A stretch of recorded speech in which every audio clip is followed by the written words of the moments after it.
Article 1. Au service de la France, le soldat est entièrement dévoué en tout temps et en tout lieu. Article 2. Il accomplit sa mission avec la volonté de gagner et de vaincre, et si nécessaire, au péril de sa vie. Article 3. Maître de sa force, il respecte l'adversaire et veille à épargner les populations. Article 4. Il obéit aux ordres dans le respect des lois, des coutumes de la guerre et des conventions internationales. Article 5.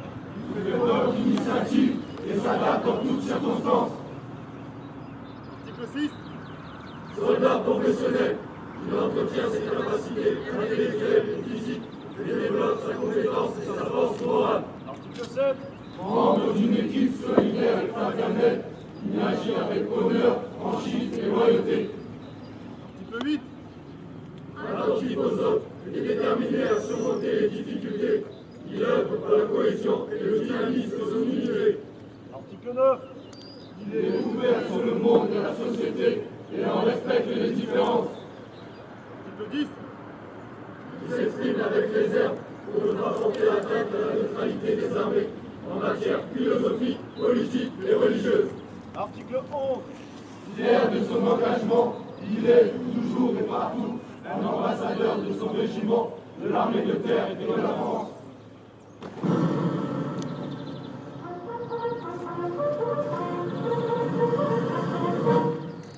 Présentez.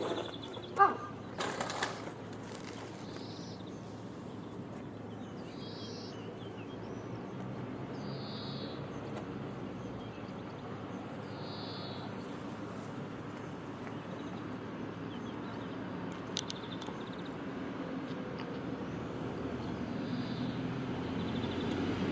Mon général, quel nom portera cette promotion? Cette promotion portera le nom de caporal-chef Guinaud.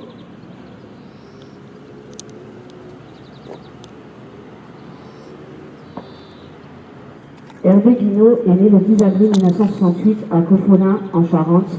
Troisième enfant d'une fratrie de 5, il passe toute son enfance dans un village non-vigeant dans la Vienne. À l'âge de 20 ans, après un BEP et un CAP de mécanique, il effectue son service militaire au 1er régiment d'infanterie de marine à Angoulême. Le 1er juin 1989, il obtient le brevet militaire professionnel élémentaire, mécanicien auto. Ce service militaire est pour lui une révélation. Il a trouvé un équilibre entre ses amis, le sport et sa passion pour la mécanique. Il décide alors de continuer l'aventure en signant le 1er octobre 1990 un contrat d'engagement pour ce même régiment. En 1992, il se porte volontaire pour une première mission en ex-Yougoslavie. Ce sera son premier conflit armé et son premier Noël à l'étranger. Rapidement remarqué par sa hiérarchie pour sa manière de servir exemplaire, il est promu au grade de caporal-chef le 1er août 1993. De février à juillet 1994, il participe à une seconde opération extérieure en ex-Yougoslavie. Il sera félicité par le général commandant le contingent français de la Force de protection des Nations Unies pour son professionnalisme et sa compétence. Le 27 août 1994, il se marie avec Sandra à Le-Vigeant et part pour un premier séjour de 2 ans en Martinique au sein du 33e régiment d'infanterie de marine. De retour en métropole, il rejoint le régiment d'infanterie chars de marine à Poitiers comme mécanicien à MI10RC et effectue successivement 2 missions. La première en Albanie en 1997, puis une seconde à Djibouti en 1998. Le 5 mai 1997, la naissance d'Antoine vient combler le foyer familial. Entre 1999 et 2001, il est de nouveau affecté en séjour en métropole, cette fois au Sénégal au sein du 23e bataillon d'infanterie de marine. Fidèle au RICM à son retour en France, il retrouve les rangs de ce régiment. Il réalise alors une seconde mission de courte durée à Djibouti en 2002. En 2003, il est engagé une première fois dans l'opération Licorne en République de Côte d'Ivoire, puis une seconde fois fin 2004. Au cours de ce mandat, il subit avec ses camarades une attaque aérienne qui fera 10 morts, dont 5 de son régiment et plus d'une trentaine de blessés. Beaucoup sont des compagnons de route, mais malgré la tristesse et l'émotion, il maintient la tête haute pour sortir encore plus fort. De 2006 à 2008, il effectue un 3e séjour outre-mer, ce sera cette fois la Guyane. À l'issue de ce séjour, il rejoint une nouvelle fois son cher RICM, puis est envoyé une 3e fois en République de Côte d'Ivoire en 2009. En décembre 2010, il est déployé en Afghanistan au sein de la Task Force Lafayette, implanté sur le poste avancé au Tunique en vallée sud de Tagad. Il sert au sein des groupes de mécaniciens. Lors de l'opération Puebla, le samedi 8 janvier 2011, avec 2 autres personnels, il se porte volontaire pour une intervention sur un véhicule de l'avant blindé tombé en panne. Il décide de tracter le véhicule en panne de nuit dans cette zone dangereuse. Au moment du guidage, le véhicule est frappé par l'explosion d'un engin explosif improvisé placé sur la route. Touché par la déflagration, le caporal-chef Guinaud succombera à ses blessures. Il a été tué alors qu'une ultime fois, il faisait son métier de soldat maintenancier en dépannant un véhicule en zone de combat. Éternel volontaire, soldat remarquable et exemplaire, animé d'une réelle passion pour son métier, il a démontré tout au long de sa carrière une force de caractère hors du commun et une motivation à toute épreuve. Mécanicien d'exception, sportif de haut niveau, il a marqué de son empreinte tous ceux qui l'ont côtoyé. Il reste dans les mémoires comme un soldat d'un immense professionnalisme, d'une loyauté et d'une dignité sans faille. Parrain des promotions d'engagés volontaires initiaux de ses films de Nîmes pour 2016, parfait exemple du soldat technicien, son parcours et sa manière de servir exceptionnelle doivent servir de guide et de modèle aux jeunes générations. Omar!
Après ces premiers mois de formation, qui vous ont permis de découvrir les réalités de la vie militaire, ce jour marque une étape importante de votre parcours de tradition, matérialisé par le baptême de votre promotion. Bien plus qu'une simple référence, le caporal-chef de première classe, Guinaud, qui vient de vous être présenté, est désormais votre parrain. À ce titre, il symbolise la passion et la force de conviction qui doivent vous animer au plan professionnel, ainsi que la cohésion et l'esprit de camaraderie qui doivent souder votre promotion au plan humain. Il servait un idéal qui dépassait l'horizon de sa seule vie et qui le conduisait partout où la France l'appelait à s'engager. Cet idéal, il l'a accompli jusqu'au bout, jusqu'au terme même de son existence. En choisissant de suivre sa voie, vous vous engagez à faire vôtre les valeurs de dépassement de soi, de rigueur dans l'exécution de la mission, de discipline dans chacune de vos attitudes et de respect des autres en toutes circonstances. S'il en était besoin, les événements dramatiques qui ont marqué l'année 2015 et l'engagement sans précédent de l'armée de terre sur le théâtre national qui sont suivis nous rappellent combien ces valeurs sont précieuses et quel doit être notre sens de l'engagement au service de nos concitoyens. Votre parrain, le caporal-chef de première classe Guinaud, a été un soldat exemplaire dans son engagement, son comportement et son dévouement au service de la France. Qu'il soit pour vous une source d'inspiration et de motivation, en particulier dans les moments difficiles.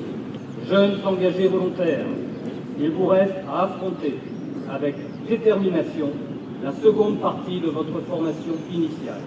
Sachez mettre ces dernières semaines d'apprentissage à profit pour conforter votre choix, approfondir vos connaissances et vos compétences, vous approprier ce code du soldat qui vient d'être lu il y a quelques instants et bâtir les relations de fraternité qui vous uniront à jamais à vos camarades.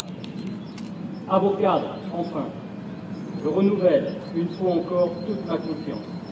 Votre action quotidienne est primordiale et ne souffre pas la peu-près. Elle exige disponibilité, pédagogie, compétence et exemplarité. Vous avez été choisi pour vos qualités professionnelles, mais aussi humaines, et tout particulièrement pour votre capacité à commander et à transmettre nos valeurs.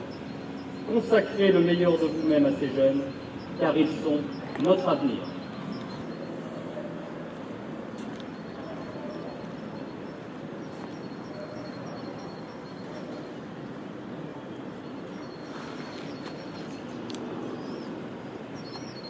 Remettez les insignes.